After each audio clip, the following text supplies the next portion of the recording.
Now, here's your hosts, the League Dad, Kevin, Mitchell, and Alistair.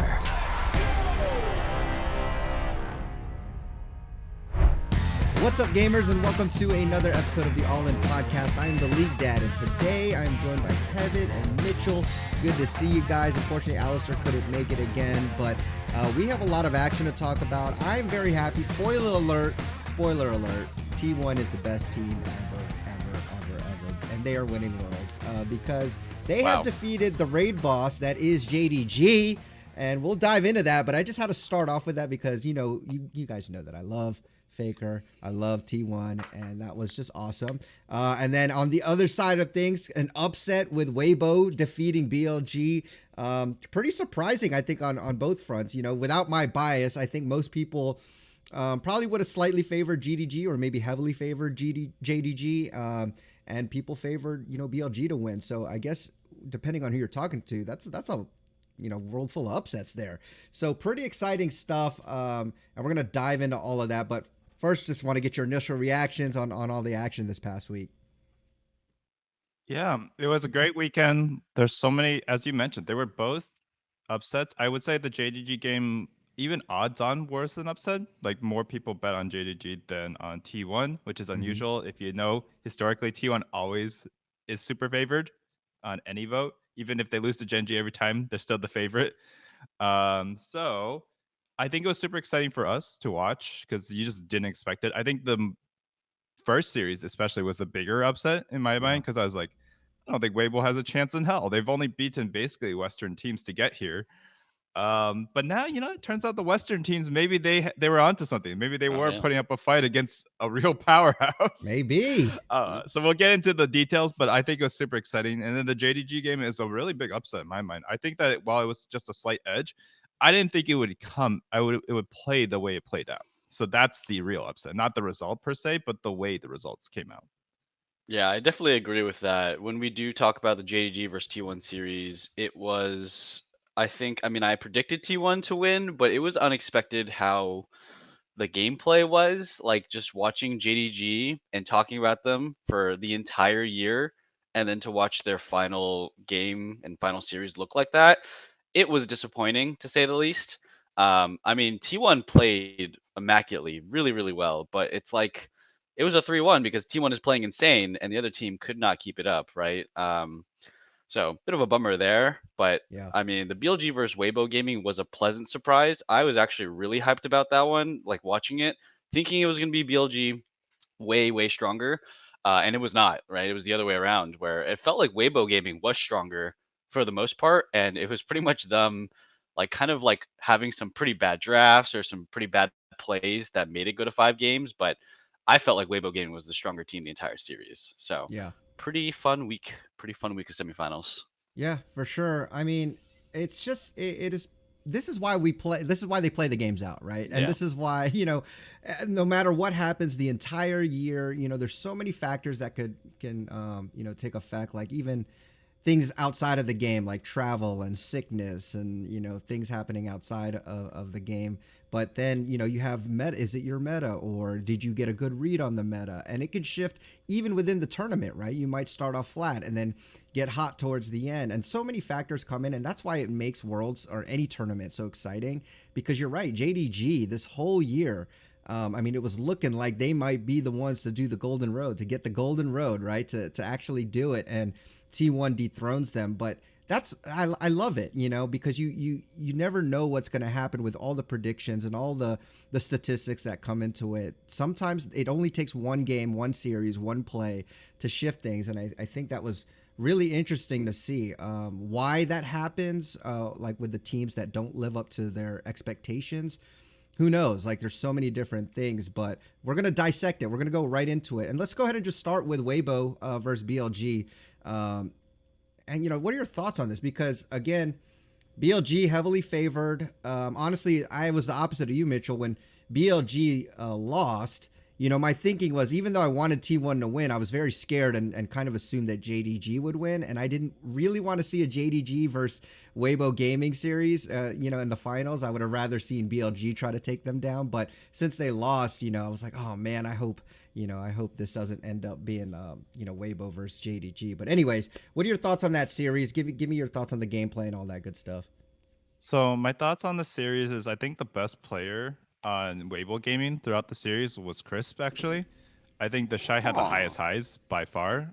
He's game 1, incredible. His game 2, pretty good, even though he technically, I guess they traded solo kills at the beginning. And then his game 3, he definitely won it with the Grays, but all throughout the constant for me was Chris. That Renata play in game 5 literally clutched them the game. He had some of the greatest Renata plays of the whole time.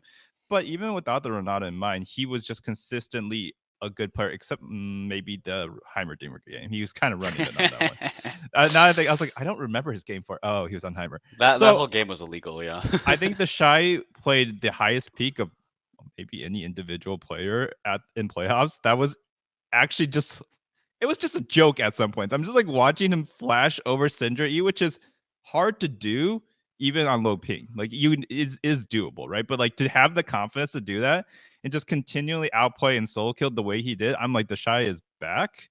What is going on?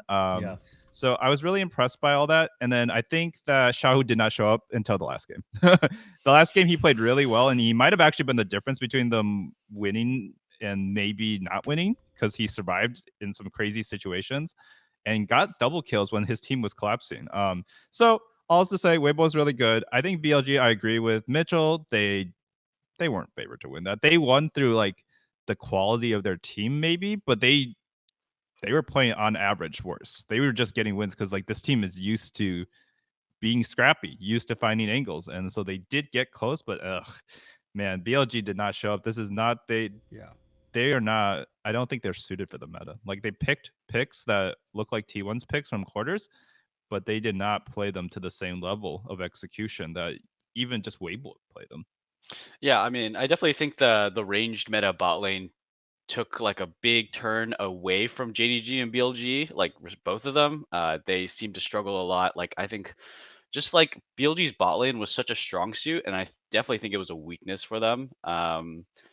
Yeah, I mean, On was just, he was not on. I don't think he was very comfortable on the ranged bot lanes.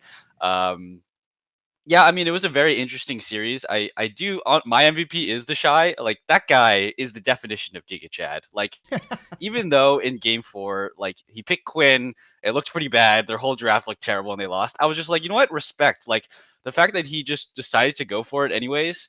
Quinn just got nerfed, honestly, right before Worlds. So I was like, this does not look like a good idea, but I'm down to see it. I just know that, the Shy is going to cook up something wild for finals, right? Because it is Zeus versus the Shy. I mean, this was the Shy versus Bin.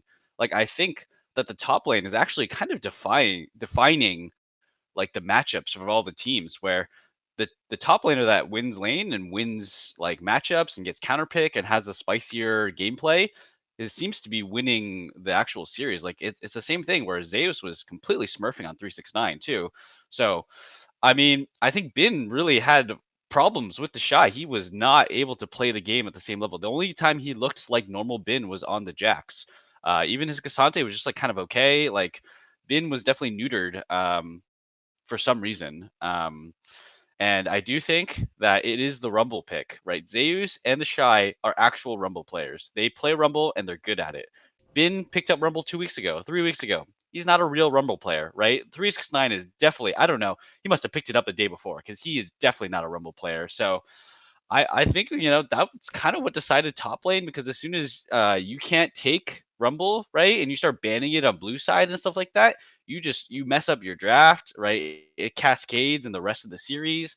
JDG and BLG both fell into this problem, bro. It's like, bro, we take blue side and we can't take Rumble. This is rough. So to be fair, I think blue side won every game. So there's also that.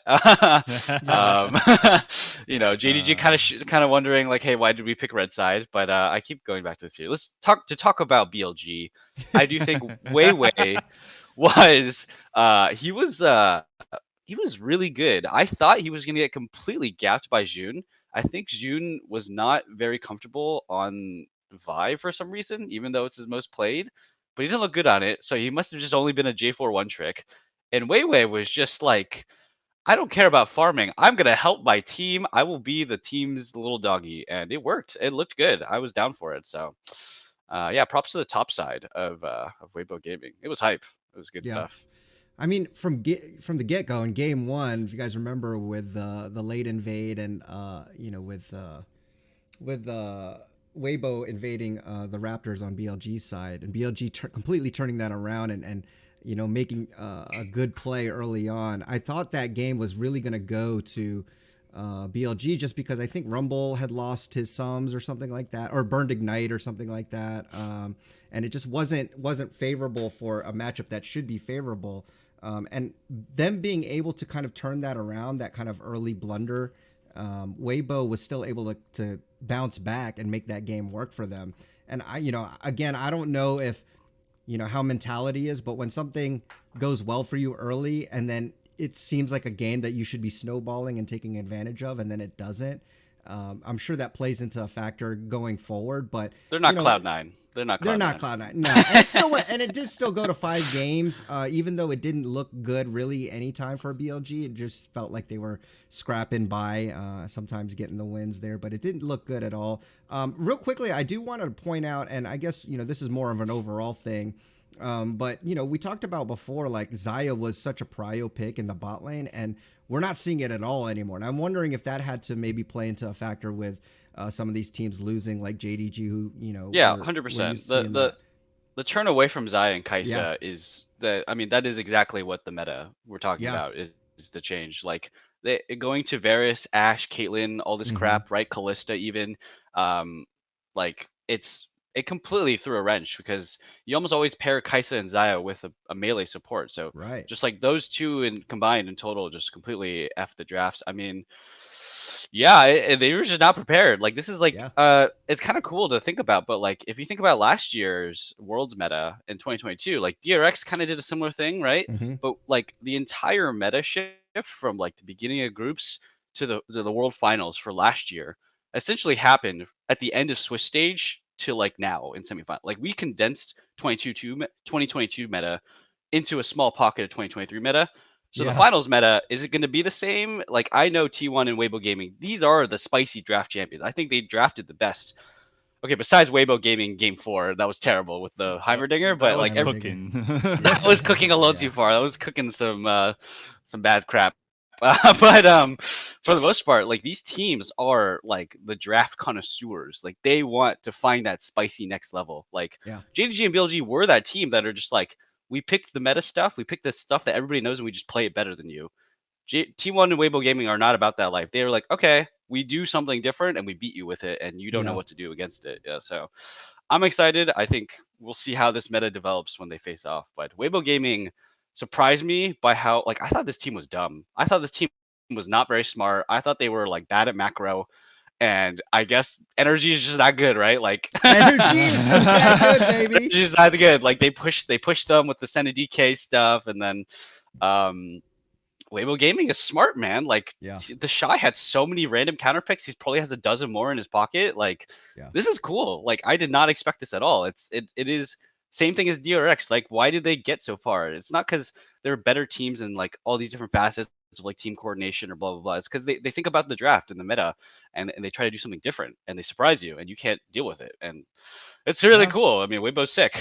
Maybe North America should take a page out of that playbook, because it's like we're not probably going to play the meta better than any of these teams, but if we can kind of cook up something where we can play proficient enough to maybe counter what the meta is. That's how energy beat G2, honestly. True, we outbrained them with our Senna TK bot lane. They literally like mentally imploded off of it. So what you're saying is NA players just need brains, is what you're well.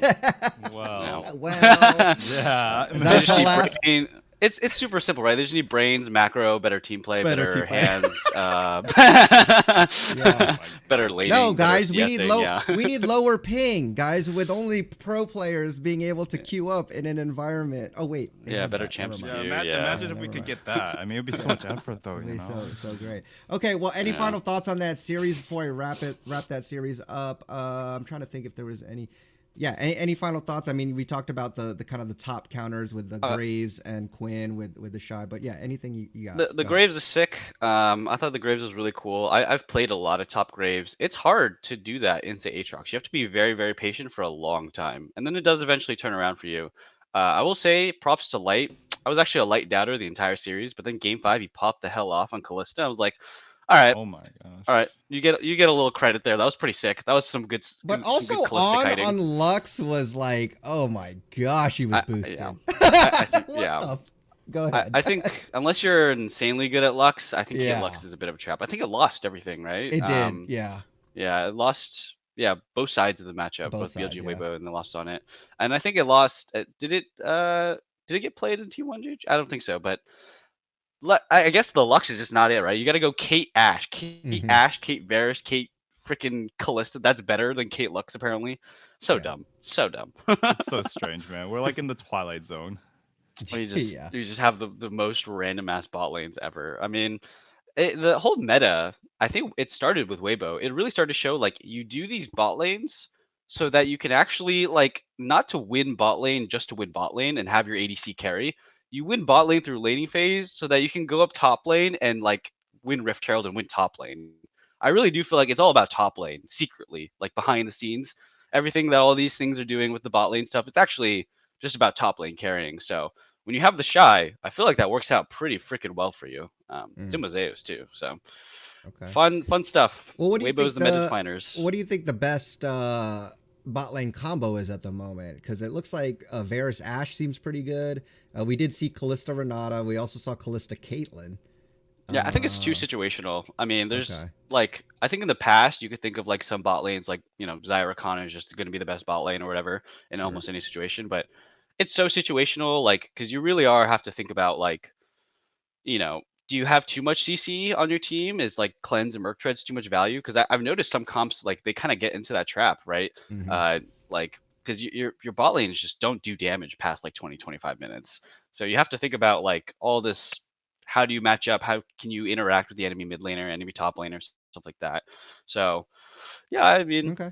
I feel like Varus is probably the guy. I think Varus is going to be the main dude who is control of the winning bot lane stuff, and then Right. yeah, it's hard to say after that. I agree. I think Kevin, Varus you is got most anything versatile. else? Can give you Got anything? prio, can poke, can do everything. So Can go lethal tempo, CC setup, forces the enemy to take cleanse. You mess up mid laners like Orianna, Azir, and Syndra, right? Varus is pretty decent into all of them. So yeah, I mean, I think it's just Varus. And then into top lane tanks, right? You can shift into lethal tempo. If you're playing against an Ornn or a Cassante, you can just go lethal tempo. I feel like it's probably Varus. Hey, it's the same as last year, right? So first pick Varus every game for That's 5 games true. in a row until oh my boom, goodness, you're right. Caitlyn. Yeah. So we'll Okay. see. All right. Should we move on to T1 JDG? Let's talk about boy. this bad boy.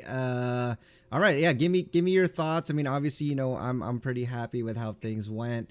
JDG definitely not playing up to the level that everybody expected. Probably the meta shift, could be a bunch of other things, but yeah, let me get your thoughts on that and maybe what you thought might have went wrong or yeah, just in general, what would you think of it? Yeah, so normally, tournaments are a one-time thing, single elim. I would say, yeah, they got a good meta for them. It's like they played, the meta was good for them. Yeah, everything worked out. I think this is not a case of that. I think the team manifested their own meta and they forced everyone to go along with them. They tricked the other teams to pick red side. Like, it's really I really have to give them credit because it's not usual that you just pick stuff that like no one has seen at all, right? Xayah was like 100% presence. Everyone was complaining how broken she was. And they were just like, what if we picked Caitlyn's support again and all this dumb crap? Like I think the only inkling we had that this could be possible was maybe the Senna Tom, like that there were other picks that were possible. And we pretty much have seen every AD carry, including Jhin, win games at Worlds this year. That is very unusual. So I give a lot of credit to T1. I think T1 showed up Yeah, you could argue JDG didn't show up, but I would say that actually, if you watch the games, every game JDG, except for game one, because of the early game, every game JDG had leads, and they were still doing their characteristic like setups, but T1 just did them either cleaner or they played their characters period just like more comfortably because this is their meta. This is what they invented. This is what they dominated the whole league on this year in spring. But for some reason, they could just run back their classics, and it worked better than we expected, right? So I think T1 deserves more credit here. I think JDG, this is like the expected level if you only had a week to prepare for like whatever just you saw last week. And I think it's super impressive. This is like the great part about tournaments. I do think that if this was double Elam, if you saw him rematch again, this could be really spicy, right? I More time wish, to prep. man.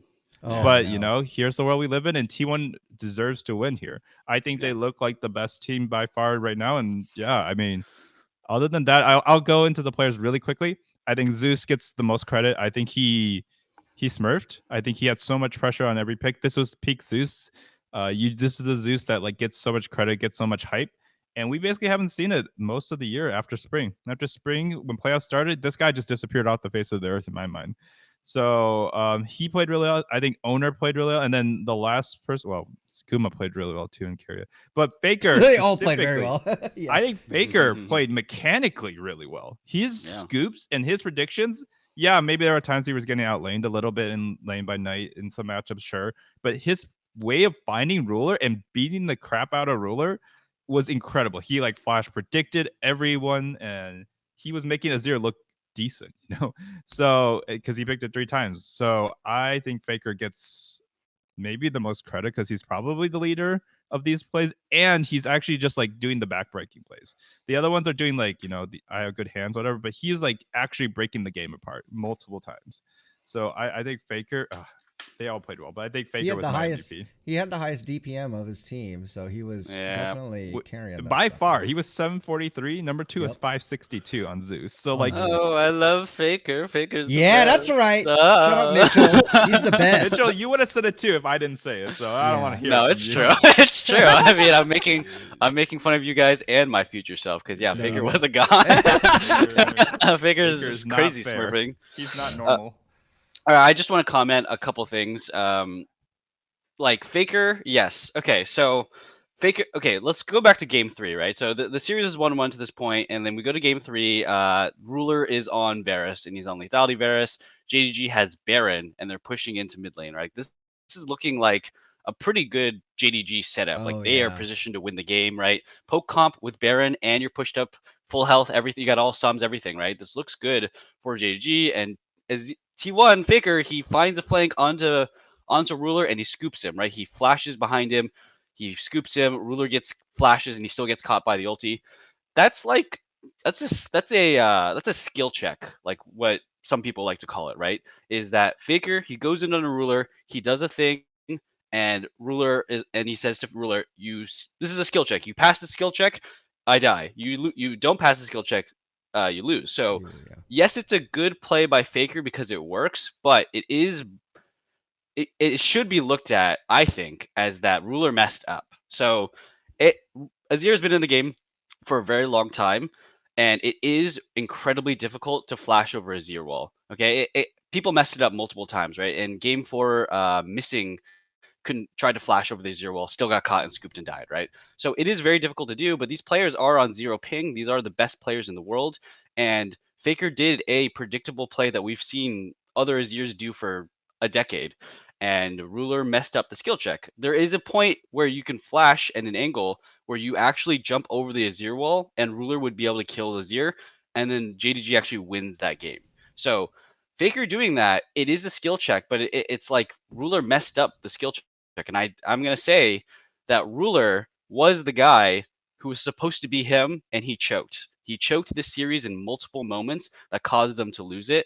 Yes, I think Kanavi played awfully. So did 369, right? These guys were definitely just kind of inting, but Ruler was the one who was supposed to be different. He was the one that is being touted as the god of ADCs, replacing Uzi maybe, and he choked. He did not play very well, I think, in some key mechanical moments. And it's also something to think about with Fakers. Like, is it peak play? Is it the perfect play?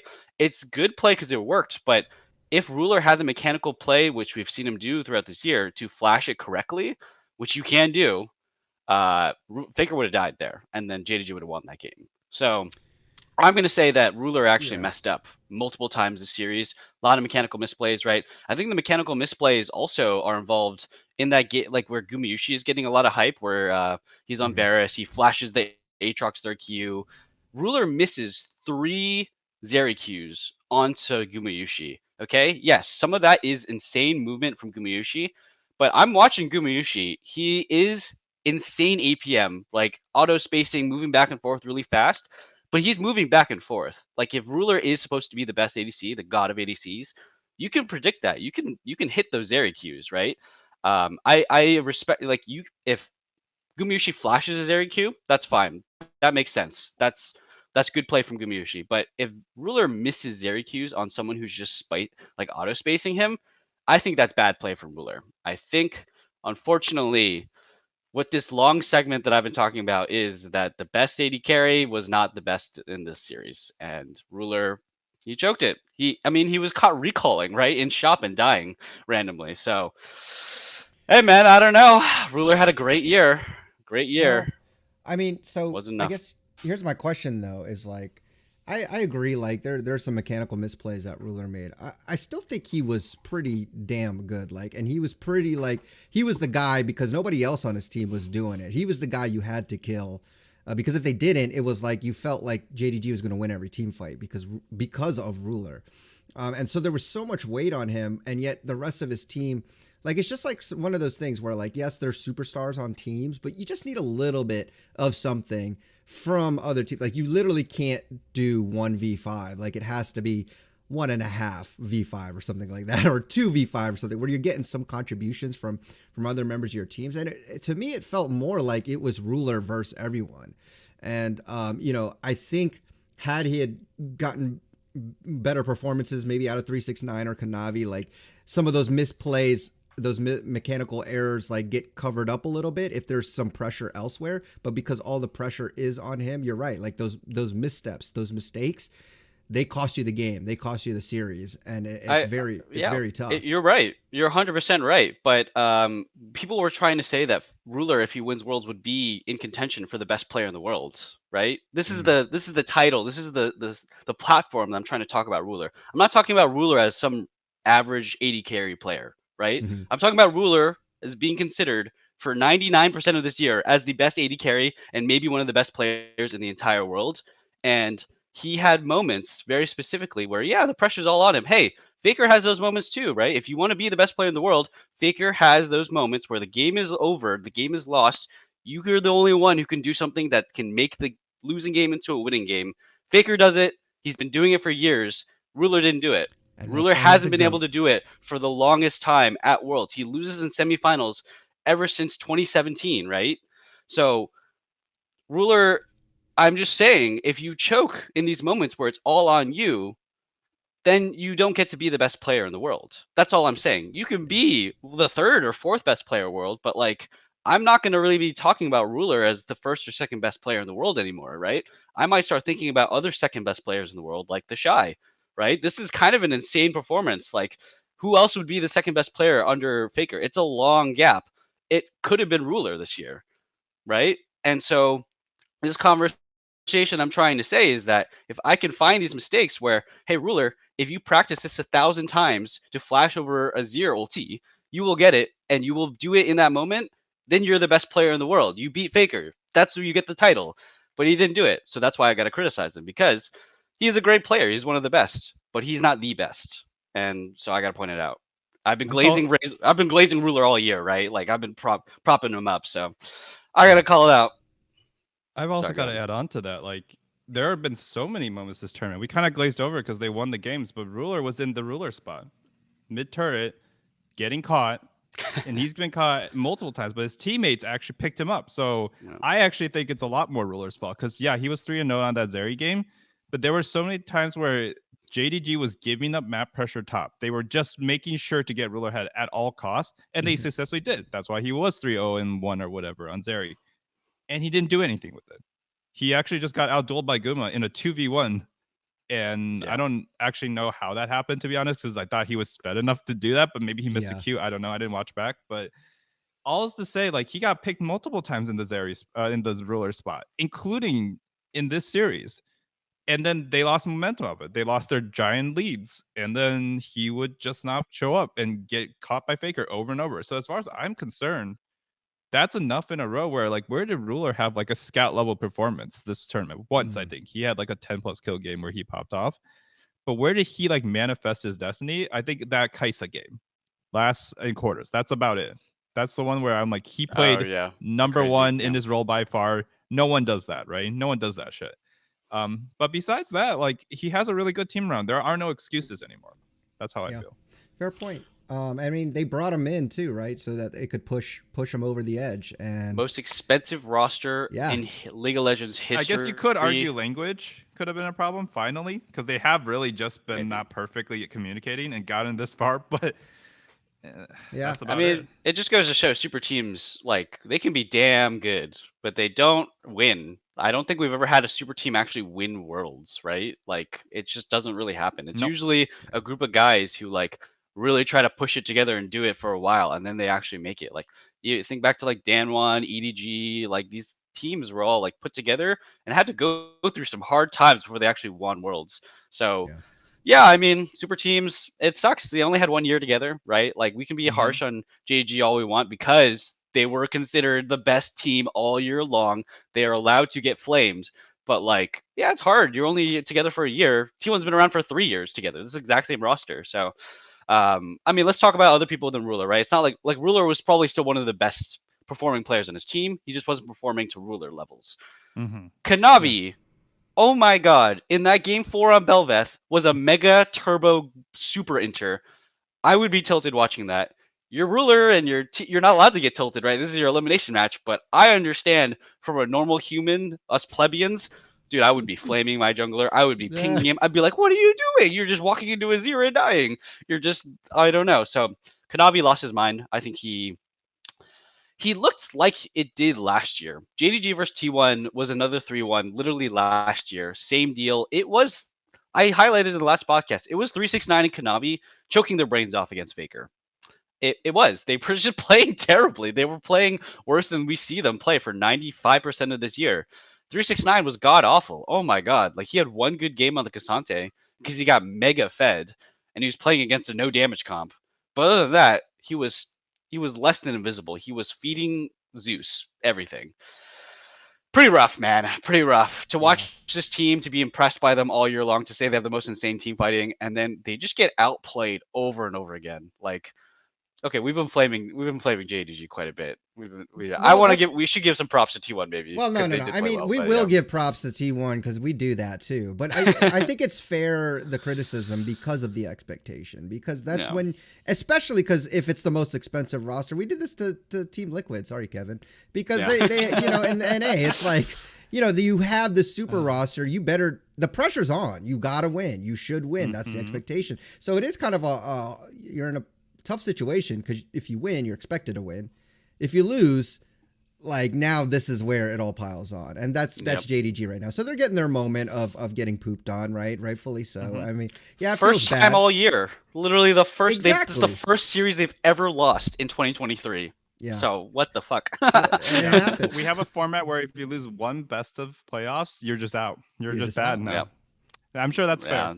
Yeah. Well, I would have loved a double elim. The conversation would be different, right? If it was double elim. So yeah, that's true. I mean, and you know, you just have to, like, T1 for the most part, like, I mean, even their series before and against LNG, they've been sharp. You know, it seems like they've been really firing on all cylinders. I wanted to highlight a couple more things, especially from Owner on that game 3. Oh my god, yes. I mean, remember in Dragon, when it looked like they were posturing for it. I think JDG actually had kind of control over the Dragon overall, but then I can't remember if it was an Ash Arrow, some kind of CC that was coming for him. Yeah. And he just flashes over and just goes and engages, and then also takes the Dragon. Like, woo, that was a Giga Chad moment for me. I was like, yeah. You're going to try to Ash Arrow me? Like, yeah. That was an insanely well played moment. Top tier, like S tier level, like MVP level type of crazy performance from Owner, because they were getting poked like crazy. They were They getting were. rained hellfire. They were Yeah. all like 30%, 40% HP. Okay, here's where I'm gonna be the little shit, the little gremlin. Okay, All right, here it JDG is. had ample time to flash the Rel combo. Okay, you watch Rel flash W and ulti on 0 ping in front of you, and Knight and Missing don't flash. They just get hit by it and die. Press 0 buttons. Mhm. I'm sorry, that's just bad play. Okay, if they flash it, owner dies for free. Just saying, they win the game. They So didn't. Well, I mean, if you look at, I get it. They should. They're pros, right? And yeah, in my pleb mindset, you know, what made it cool is that it looked like he was retreating. Honestly, it looked like he was Yeah. retreating, and then that put was his well mouse. played. Yeah. Yeah, he puts his mouse cursor over them while he's retreating, and then it's kind of like a fake. And I think the fake was just enough time for them to not have a quick enough reaction to flash it, because they're like, oh, we got this guy. Like, they're running away. Yeah. They're running away. It's No, psych. it was a mind game. Yeah, It was a mind game. you're And so that's why I correct, thought yeah. it was so, because there are times when you're chasing at a Morgana or something, right? They throw the Q and you flash over it. You're like, ah, dang. Okay. But this guy looked like they were on the retreat. They were getting poked down, like you said. And all, you know, JDG's probably thinking, oh, we got them. We poked them down too much. There's no way. And then he just goes Giga Chat. It's like, psych, I'm going in your face, right? But even in that, like that play that Faker made towards the end of the game, I don't know if it would have made a difference, but I thought it was cool anyways. But when Faker did that Azir shuffle with the flash and knocked Ruler in there, Owner also flashed in with Rel and used his ult to pull him in even more. And whether like that whether it was necessary or not, I just thought the coordination of that was so impeccable, because he pulled someone else in too, but it was just so cool to see that shuffle into the pull by the Rel, because they both went flash, you know, they were going for it. And so just to see the kind of trust and coordination, like we're going and we're committing everything, and the timing of it is just like so fluid. That's instinct. That's lie, definitely not like that's not like owner saying I'm gonna do this. Exactly. That's like Faker is like I gotta shuffle, and then they just did it. They just right? do it. They just Yeah. Okay, and then you know I'm gonna be that guy, There you right? go. Imagine Ruler flashes the Yeah, Azir that's- ulti. then, They're yeah. all dead. They're just all dead. done. JDG 5-for-0 wipe. Just like we are at the point where we like JDG has some of the most immaculate gameplay we've seen this year, right? Go back to MSI, go back to previous games at Worlds and LPL finals and that stuff. JDG has some of the most crazy stuff. Like these were maybe the two best teams of the tournament, two best teams in League of Legends history potentially. You know, like we don't know really. It's hard to compare. Mhm. Yet there's a bajillion mistakes. There's 1,000,001 mistakes in every single moment that we can highlight. Me, like a Plat Emerald player, I can sit down and I could talk to somebody who's been also very good at the game and be like, yeah, theoretically that's a mistake. The best players in the world and the best team make mistakes 24/7 all the time, every game. This game is very difficult, right? So like. Yeah. It's impossible to be perfect. You could be the best player for 20 years in a row, and guess what? Faker makes mistakes. He's human. He will not play perfectly every game. So, goddamn, it's hard. You know, it's That's hard. why we play the game. That's why they play the game. That's why it's so hard to stay on top. You know, and what makes Faker great is that, he has those moments, but time and time again, he's also had moments like these where he does. You those memories stick out. Where you're like, oh, that's game changing. Because like you said, JDG is barreling down. That looks like a win for them. And no, hey, you replay that scenario 9 yeah. times out of 10. JDG probably wins that game, Right. right? But that one time, Ruler doesn't flash it. Faker calls his bluff, right? Yep. Owner has the perfect follow up, and yeah, JDG loses it, and game-breaking. T1 3-1s, right? It's like. Yep. It's JDG would have had so much momentum because they won on red side, like, but they lost it. Like it's rough. It's rough. That's how League of Legends goes sometimes. That's how I was small so margins. Good, but I agree with both of you. I would love to see another series of this, because every game had such amazing team fights. Like by the sliver of their teeth, it was just like so close a lot of the times. And I just thought, this is what I love about this time of year, is like when the best teams show up, and it's not perfect, but you're seeing probably the closest thing to like perfect, you know, execution on team fights, you know, whether or not it's a good setup or not. You're just like, man, they are playing right along that edge. But anyways, let's go ahead and let's preview T1 and Weibo Gaming. I want to start off like this, and that I want to start with the bot lane pretty much, because again, we've seen some new bot lane stuff. Do you think it's going to head the same way? Like, so for T1, I really liked the carry a Bard. I think that is he's really really good at it. I don't know if Weibo can pull something like that out, but it's like what you said. Who's gonna cook the most, right, in their drafts? And I think Bard is a tool that T1 has that they can execute. I think better than Weibo Gaming. What are some other thoughts on maybe drafts? Let's attack it from that way first because these teams are kind of the draft connoisseurs. Yeah. Sorry. So I Yeah. think Can I just say something really quick? Okay, sorry. So the Bard actually that was game 5 barrel pulled Bard out last year in finals, right? I think the Bard, like Carrie's been picking Bard, like Carrie had downloaded the essence of barrel. I think the Bard is the answer to the meta. So like what was the meta shift? It was like Zaya Kaisa with melee support, right? And then we got Mhm. Senna TK. That turned everything around. Now you can't pick this melee supports because Senna TK will rock your shit. So then Mhm. you go ranged bot lanes. Well, you can't pick Senna TK into ranged bot lanes. So now we got double range bot lanes. Well, Beryl figured it out last year. What's the counter to the range bot lanes? You go Bard because you Mhm. can't get out of the ulti and you get roamed on, right? It's a range bot lane that can roam Yeah. like a melee support. I think the Bard is the answer to the range support bot lane, and Carrie has been spamming that shit, right? Yeah. So what I think the question that we should try to answer is what counters Bard? Once you go through like the all the meta adaptations, right? You go through the entire of 2022. What have we learned at the end, right? Bard seems like to be the answer to the 2022 meta. What's the next step? I guess is the question. Yeah, Yep. that go back to you, Kevin. Yeah. That's what I No, wanted I to agree. say. That's actually a great setup for what I was gonna say anyway. Yeah. So I appreciate it. What I was gonna say is like I don't think this is. I think Mitchell actually alluded to this earlier in the podcast, anyways. But I don't think this is one of those like. This is not one of those worlds where it's like Zaira Khan. I mean, it felt like it was going to be, but it's not. So what I mean is that there is no meta. The meta now is to make trade-offs and look at the team comp. So if the team comp is very melee heavy, like the Renata game, then you pick Renata, and it's extremely powerful, right, in those positions. Or it doesn't even have to be necessarily melee heavy, but people who cannot dodge Renata ult in a choke without Sure. burning Sure, yeah. flash, right? Mhm. Yep. Yeah. That's what we mean when we say melee heavy. Because like if it's a melee meta where I don't know, Bel'Veth is the best, Riven's the best or something, yeah, I mean Renata's gonna do shit anyways.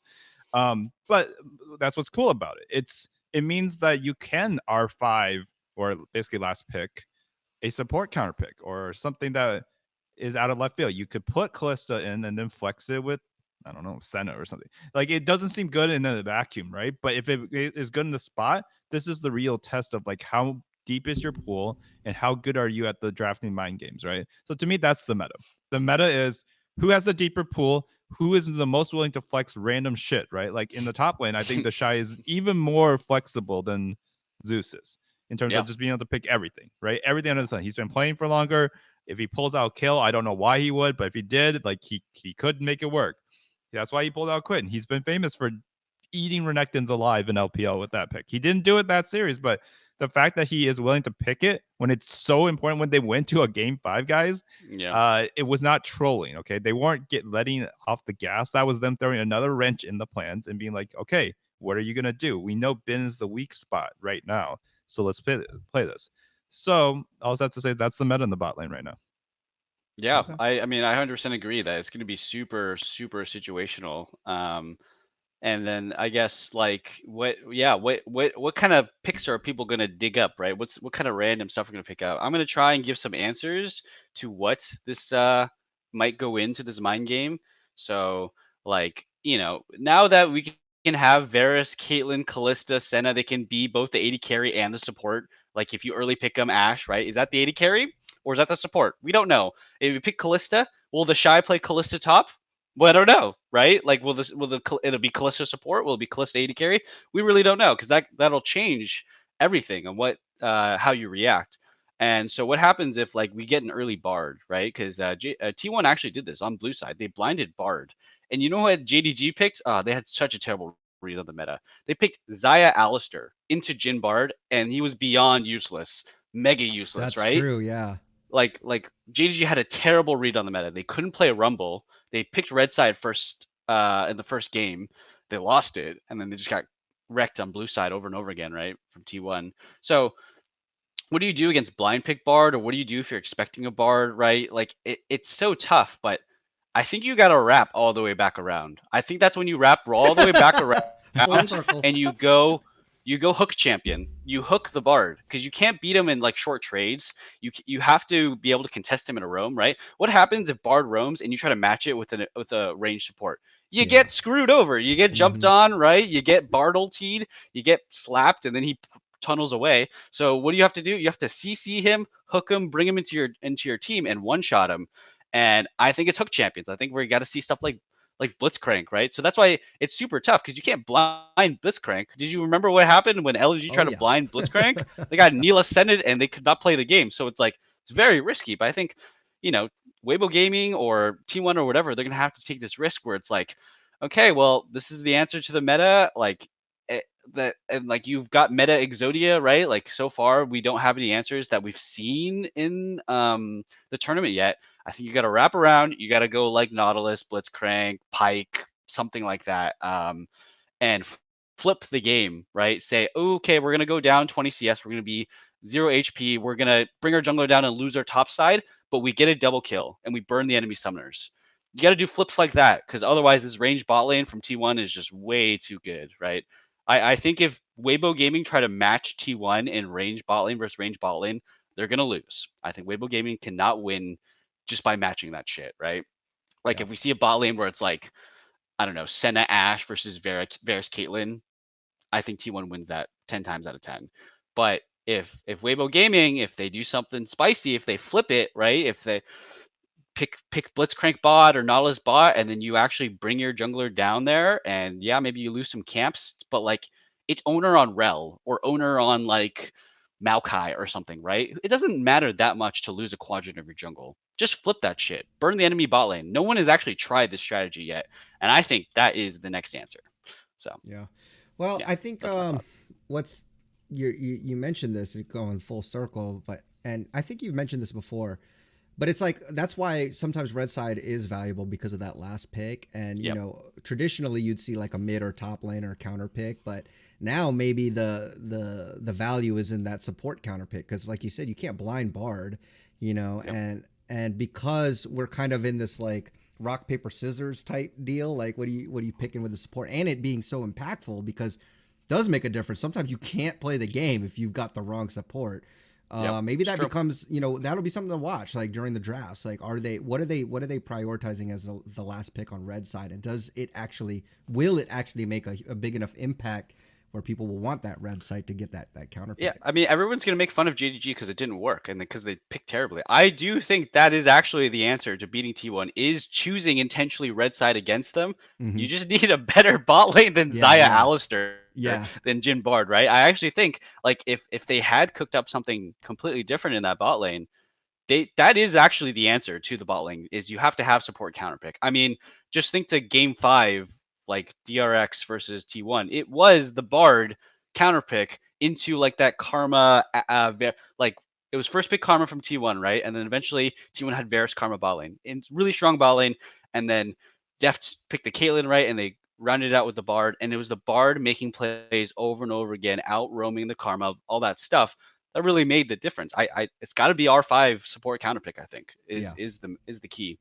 Okay. So we'll see where it starts, right? If it starts in game 1 though, T1 has the option, even if they lose to an R5 support counter pick, to go to another step of the meta that I can't predict. That I don't know what's going to happen. Like what happens after that, I don't know. And maybe that's what they're cooking right now. Like maybe they're expecting that. I don't know. Maybe they're. I mean, I think if T1 is if they're as smart as I think they are, they have thought about this. I mean, it's not that hard to think about, honestly. Yeah, it's like they've shown some really good drafts. Yeah, So support counter pick, right, is probably the key to how you beat this range bot lane bullshit, right? Bard is, what happens if you blind Bard? What happens if you is there a way to play around Bard, right? Maybe you don't change anything in draft. Maybe it's something with strategy, right? If you have double range bot lane, enemy picks Bard, can you do something about that? Probably. I don't know. You could probably just play the same drafts and play differently too. I think there's options there too, but draft is of course much easier to tackle for us plebs. Okay, let's do this. I think this will be pretty fun. I just thought about this. Let's go around and I mean, I guess like what would your top 3 bans be then? If you're let's do it for like if you're T1 and you're banning against excuse me, Jade. I said JDG. Dang. I mean, if you're playing against Weibo, who your 3 bans if you're T1, and then let's do it flip side. If you're, Weibo, who your first 3 bans against T1. Yeah, dude, my number one. We can go back and forth. My number one is Rumble. Yeah, Okay. you can't for give both up sides. Yeah, you can't. I think red side you yeah. can't give up a Rumble. Yeah, Okay, Rumble. that's true. Orianna. The character just auto wins priority, wins team fights, can solo kill. Yeah. It's just a menace, and it can 1v2. So you gotta ban that. The only time we're ever going to see Rumble let through is if the enemy thinks that they have a counter, and so far, I just don't think it exists right now. I mean, obviously T1s or Weibo, they're the one team that can find the answer to Rumble, but I don't think they should try it. Just ban that shit on red What side. about Gangplank? I haven't seen them match up enough. I'm not really sure. Okay. I don't know. It could work. okay. In my head, I think it's like possible, but I haven't seen it once this tournament. I mean, feel like, or maybe once. Whenever I think of Gangplank, like the champions that he doesn't really like playing are champions that have a low cooldown shield. So Rumble, you just block the Q poke over and over. I mean, that's where Gangplank really gets his advantages, right? Just poking over. But I just have no idea, right? I'm not really sure. Okay. Yeah, I think Rumble is definitely. If you're on red side, you're one. always banning that. Either team, next one? either side. I think T1 has shown that they are willing to give over Orianna. So they're gonna just play Azir into Orianna. True. Azir into Orianna, you're right. So maybe I think if you're Weibo, I don't think you give over Orianna though to T1. I think do they give Azir though? Because Faker's played it, he's kind of smurfing on that champion. I think you just trade it. I think you either I think if you're gonna give it, you have to trade. You have to do like if Weibo ever decides we're gonna give over Orianna, then you have to leave Azir open. So it's like if T1 bans Azir, then you have to ban Orianna kind of stuff. If T1 doesn't ban Azir and you have a strategy of leaving over Orianna, right? Then you have to take Azir. Otherwise, if you if you ban Orianna and then you give Azir, you need something into Azir. And so far that's been Syndra, and I'm just not super hyped about Syndra. Maybe it's fine. I'm not hyped about it, but Xiaohu does play it a lot. So, I mean, that is a predicament that's the strong point about blue side is that the Orianna, Azir, and then Syndra is just not as good as them, right? And then there's the other wrinkle, of course, where you just say F it to lane and you go Sylas or Akali, right? If you pick Orianna, we just go Sylas Akali. We get bullied for the first 10 minutes and then we run you down in a team fight or something. Yeah. But I just don't think it looks very good this tournament. Sylas and Akali, like there's no Zeka in this tournament, so maybe just leave that one alone. So what's number 2 then? If it's not Orianna, we've got Rumble. Who else do you think is a must ban? That's just too strong. We'll see, right? I did allude to Varus earlier. It might just be Varus first pick instead of Varus banning, but I definitely think Nico is going to be banned almost all the time on. I mean, Nico was seeing blue side bans, which was confusing to me because I guess you don't want to first pick Nico. Maybe. And you don't want to give it you don't want to give R2 to you don't want to give Nico Rel in one thing, but I definitely think Rel is the thing you want to take away from T1. So I think Weibo Gaming will probably look at taking away Rel because it's a flex. Also, owner is just insane at the champion. Poppy is a big one, right? Because I think a lot of teams do is you ban Poppy and then the enemy team feels either pressured to ban Kalista or take Kalista. So there's just so many options that just one ban leads to all these other scenarios that what about it's very hard to predict. So what about this then? If you're JD, I mean, God, I say JDG again, man. I'm in my mind just thinking they're in the finals. You know what I'm saying? Living in last week. I'm sorry, Weibo Gaming. I know you guys are in the finals. But if you're Weibo, do you waste a ban? Not waste, but do you use a ban on Bard? Because, like you said, it's triangle, but if you just eliminate them from the picture altogether, then maybe your range supports. I can see second rotation Bards. Go ahead, yeah. Maybe if your game plan is to play a bot lane that is bad into Bard, then you could. But I don't think it's in your top 3 de facto bans because when Mitchell said second rotation ban, it makes more sense there. I mean, most people aren't picking Bard in the first 3, right? So it could be one of your 5 bans, but when we're talking about top 3, we mean first 3. Right, the ones that when you're blind, this is what you pick.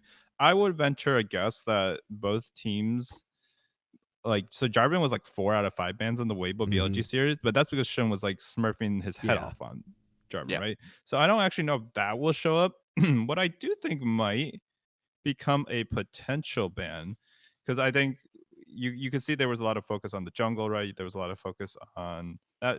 There could be just like an occasional Maokai off the table, just like, I don't want this. I know that if I pick Maokai, they could pick Sylas. There's just all these like little intricacies. Let's just get this out of the page. It's so safe. It gets rid of T1's flanking ability.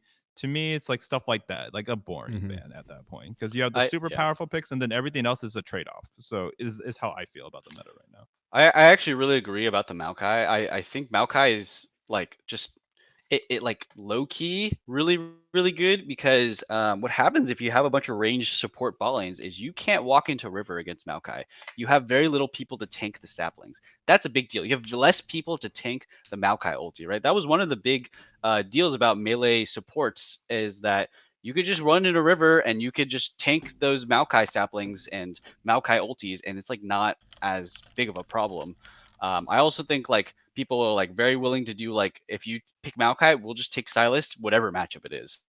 So Maokai is definitely an interesting wrinkle, and Maokai is also traditionally very good in Vi, and Vi is going to be, I think, a big deal too.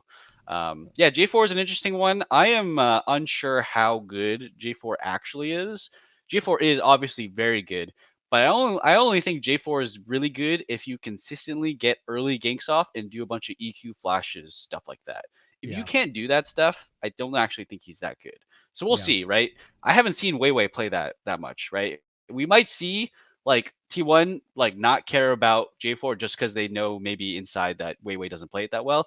And then you see Weiwei try and play J4, doesn't get any EQ flashes. You're like, yeah, this pick is pretty garbage if you can't do that that really fancy stuff. So as a person who plays a lot of J4, he's not very good unless you have the insane super mechanics on him. Right. So like get the most value out of it. No, that makes sense. And that's why, I asked, because it seems like from the discussion so far, like Rumble would be the absolute number one ban, and then everything else is kind of situational or trade-off, or I think Nico's right next.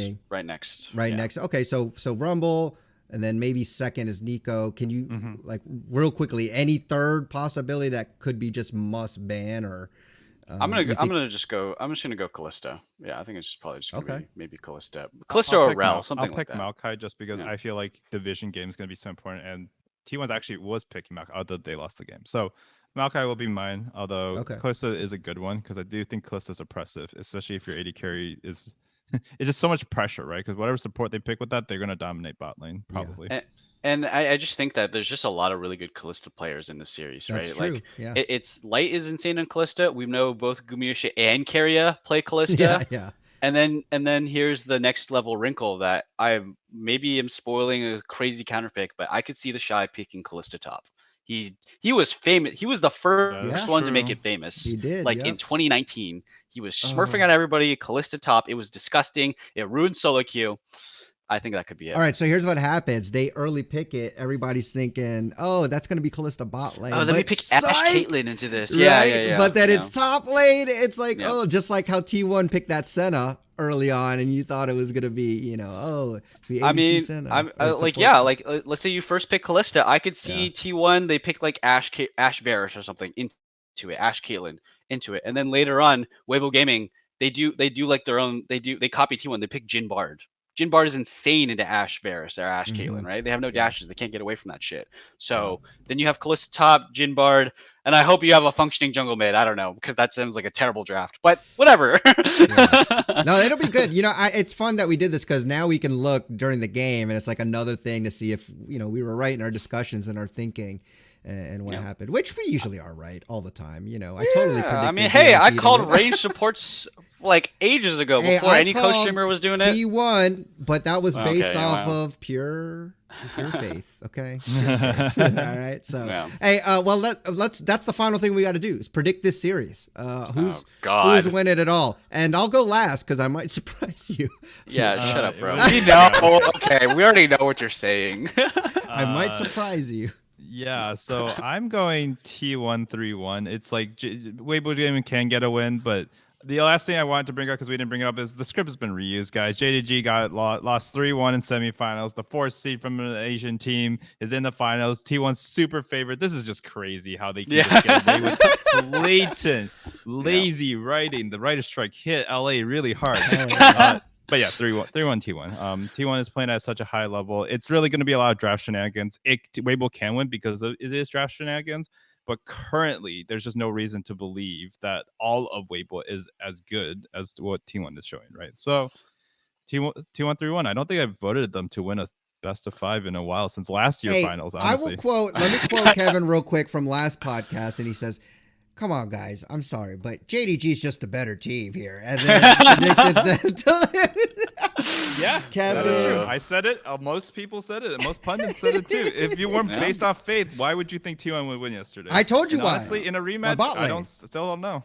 They're bot lane. I mean, if you tell 369 and Kanavi it's not a Worlds match against T1, I think they perform better because those guys were mega They did win at MSI. It's like a couple months ago. Yeah, it doesn't have the word Worlds in it. Like we always flame T1 for the word finals is coming up tomorrow or next week. So that's the curse. True. T1 in finals is a way better curse than JDG players at Worlds, right? Like that is just such a rough curse to have for JDG it's players. It's the alpha curse. Jesus. Yeah. I'm also, I don't know. Like, okay, so T1's kind of fun, right? Where like if you believe in them and you predict them, they're not privy to these like besides the finals curse, they're not actually privy to like the non-rational gaming, the KT curses. Like their team never really operates like that, right? It's just the finals curse. So I am gonna go T1. I'm gonna vote for them 3-2. I kind of like think that T1 is just all around 100% a way better team than Weibo. But Weibo has that kind of like spicy energy that is not really comprehensible. It's not really like hard to analyze because even watching Weibo versus BLG, there is like no way that Weibo Gaming should have beat them. They just played so much better literally on that day. I don't think Weibo Gaming has played that good literally the entire year. They just played that well that day. They would have to do something like that, but like even more, because Weibo Game was still full of mistakes. Xiaohu was a monkey. Wei was not pathing great. He was just a lane dog. He just showed up to lane and helped people. His pathing was not as precise as owners. So Weibo Gaming would have to reach a level that I've literally never seen their team play ever to beat T1. It's just true. And it is possible. It has happened. I said the same thing was with DRX, kind of, right? DRX literally hit levels. The same line, yeah. DRX hit levels that were literally not possible, that we have never seen these players ever hit in their lives, and they did it, and they won. So that's what it would take for Weibo to win. I bet on it last year, and I won the bet last year. I predicted DRX all the way, and it worked out. I'm not going to do it this year. I don't think it. I think that the Shy is legit. I think the Shy is him. He is 100% can hit that level. I don't think so about any of the other 4 players, unfortunately. Okay. Xiaohu at Worlds, man, is rough, dude. You told Xiaohu this was MSI. That's the other curse. If you told Xiaohu this was MSI, I feel like Xiaohu wins this shit, but it's just not easy. Him. Like, it's just not him. So I'm going T1 3-2. Okay. All right, so mine will be a surprise for you. Hey, can we just skip this part? No. Listen, I'm telling you, Mitchell. Look at my eyes. You're gonna surprise us. Look at my eyes right now. Okay. I got baited last podcast. No. Listen to me real good. Okay. Mm-hmm. T1 loses if they don't take Weibo as serious as they do to JDG. Okay. That's my thing. Okay. So they lose if they don't take them as seriously, because here's what might happen, right? And I don't want it to happen, but here's what might happen. They might have really prepared for JDG. I mean, really put all their efforts in, because this was to a lot of people like the finals. It could have been the finals, right? Like it was such a hype matchup, and they beat them. And it's like, yeah, but don't take your foot off the gas is what I'm saying. Like T1 needs to come with that same kind of preparation, that same killer instinct as like, hey, we were the underdogs here, or we need to really think about all the possibilities that could happen. And if they do that, then obviously T1's going to win. But that's my caveat, is that I do think that that can happen. You know, like they celebrate too early. They say, oh, we did, you know, we got it. This is a 4th seed. Hopefully it doesn't because of the script of last year, but you know, maybe that They should at least- remember. they should They should remember that, right? remember, So bro. maybe Yeah. that will save them actually if they remember the script. But that's my only concern, is if they you know, kind of relax a little bit, then it could be very close. And so, but I don't think that's going to happen. I think they're smart enough to, especially with Faker at the helm, like hopefully they realize, like, we need to finish this out, need to close this out, let's get the trophy, then we celebrate and take it easy. But I think 3-1 T1 going all the way. I don't even know who has blue side, who has red side. I think that's going to be a big deal too. Who has blue side game 1 might actually determine the entire series. It's determined a couple for T1 already in history, right? Just who has blue side game 1. But definitely, like, I hope we don't see any Faker blind picking Victor into Zeka God, no. for fun, like 2 games in a row. Like, that was Yeah. definitely overconfidence, lack of preparation, ego pick. I hope we don't see any of that, right? Because you know, Absolutely.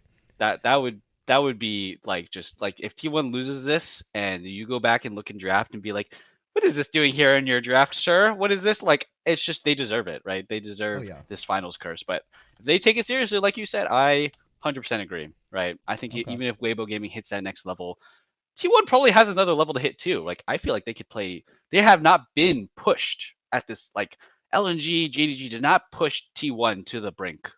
Yeah. So. Okay. I'm excited. Any final thoughts before we head into the finals? This is going to be exciting. It's on Sunday at 3 a.m. I think. Well, maybe early midnight for you guys, right? Or is it? Yeah, it's like midnight or 1 or something. Yeah. For you guys. 3 a.m. my time.